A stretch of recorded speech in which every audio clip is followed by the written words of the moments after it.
Today, in the chapter Globalization and the Indian Economy, I am going to deal the topic globalization. First of all, we will understand the meaning of globalization. The concept of globalization was introduced at the economic front in 1991, I had told in the previous video. But if we go to the history of our ancient period, we would say that this concept is a very old concept.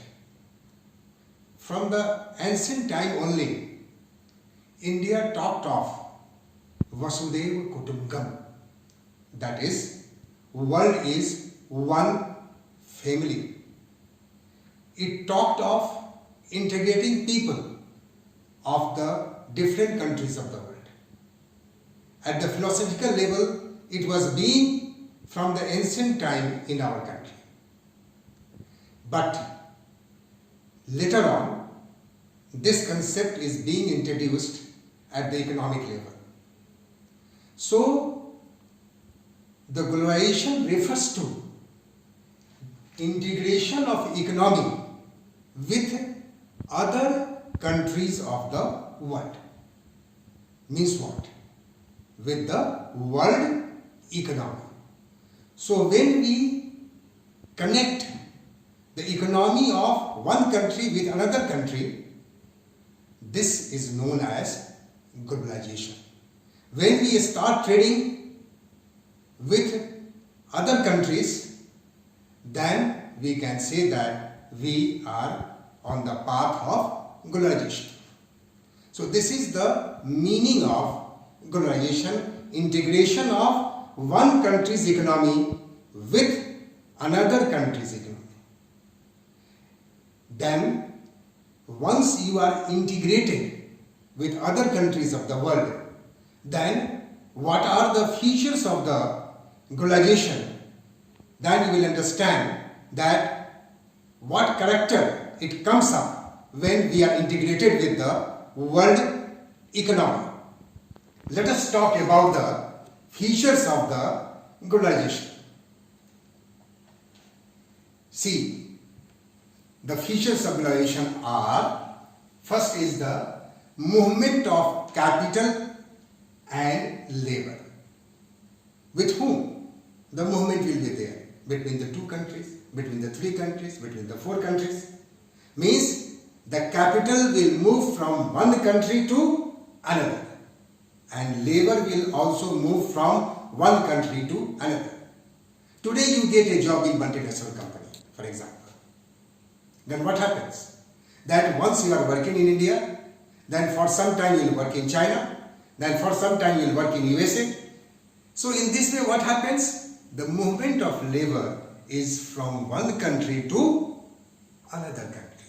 Naturally, what will happen? That an industry will be set up in other country. Then what will happen? The capital will be invested in that country. Then what happened? That there was a movement of capital from one place to another, that is from one country to another. So the most important feature of globalization is movement of capital and labor from one country to another country. Then only you are integrated. Once you exchange labor, once you exchange the capital.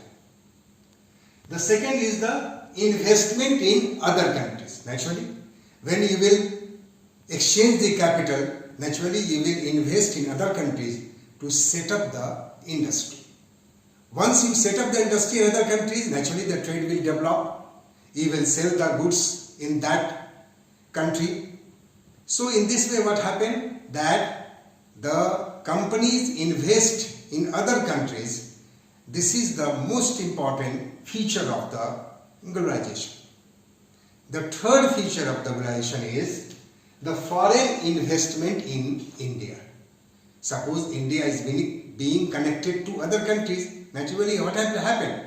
The foreign companies will come and set up industries in India. naturally what they will do? They will invest money in India.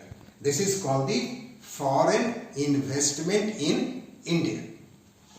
Restrictions are being reduced on import of goods. Means before a lot of restrictions were there. When we used any article used to come from other countries, now these restrictions are removed. There is a free hand, or you can say the free movement of goods from one country to another. How they used to restrict the import of goods? By charging high custom duties.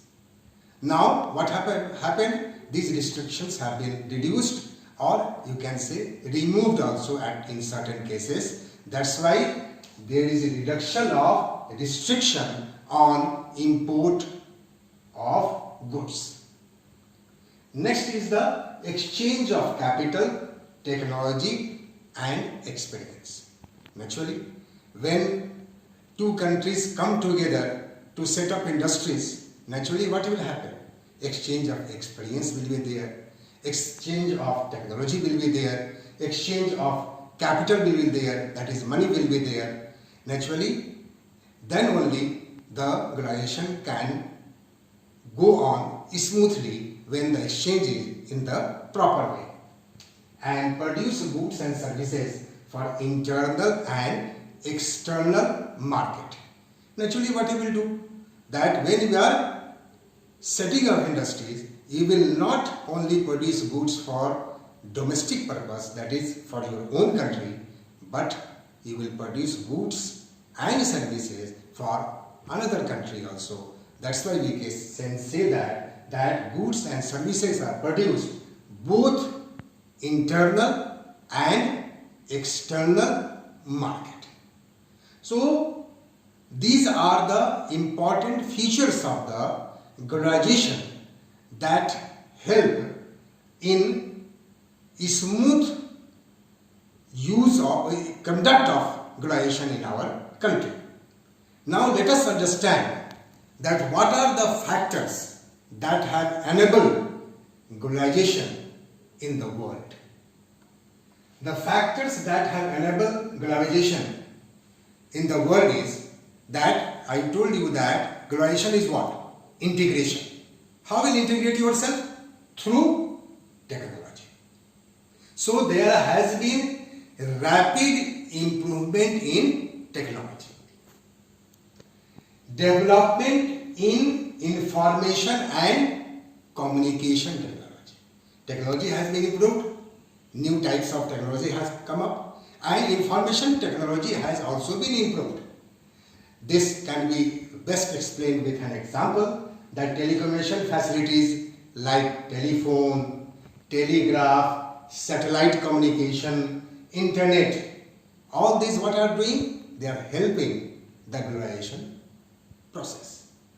That allows us to send instant electronic mail, that is email, and talk, that is voicemail, across the world at negligible cost.